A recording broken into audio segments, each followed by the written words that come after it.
Tyler. Oh.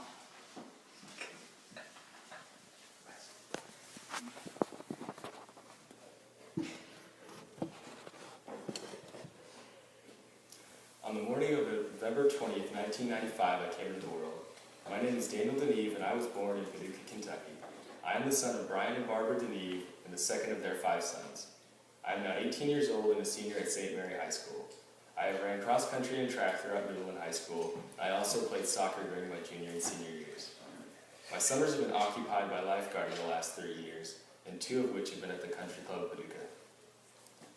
As busy as my days can be, I also have time for other hobbies. I am a huge Chicago Bears fan and love watching football teams with great defenses. Ironically, this was not the Bears this past year. I enjoy running, playing soccer, and spending time with my friends. I also enjoy swimming, skiing, scuba diving, and playing basketball with my brothers. An outlook on life my father has pushed on me is that if something is not worth doing right, then it's not worth doing at all. One great story from my life took only 8.5 minutes during the 2012 track and field state. These 8.5 minutes was the 4x800 meter relay. The 4x800 is a race where each team has 4 people and the runners take turns racing 800 meters before passing the baton off to the next runner.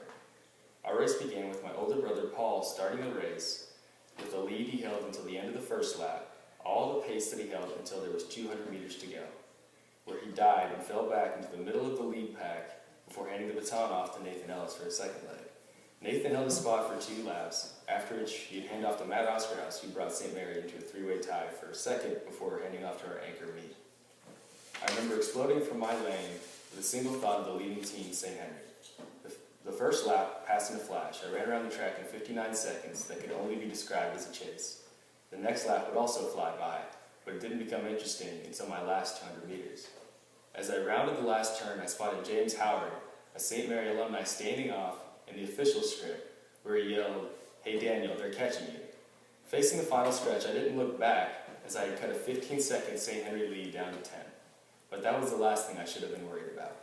I didn't realize how close the next 2 teams had come until what happened next. All I remember was a tap, a trip, and a fall, followed by the officials yelling, "Yellow," as I sprawled across the line. What happened involved Bracken County's anchor tripping my right foot, sending me stumbling on the inside rail, followed by a stutter step, an awkward dive that would drag my shoulder into the track and land St. Mary with a second-place finish, only beating Bishop Brossard by 0.09 of a second and Bracken County by less than 0.3 of a second. I finished with about the same time as the other anchors, a 2:05, but I also left with a road-burned shoulder, a lesson on what it can take to finish, and a memory that will last a lifetime.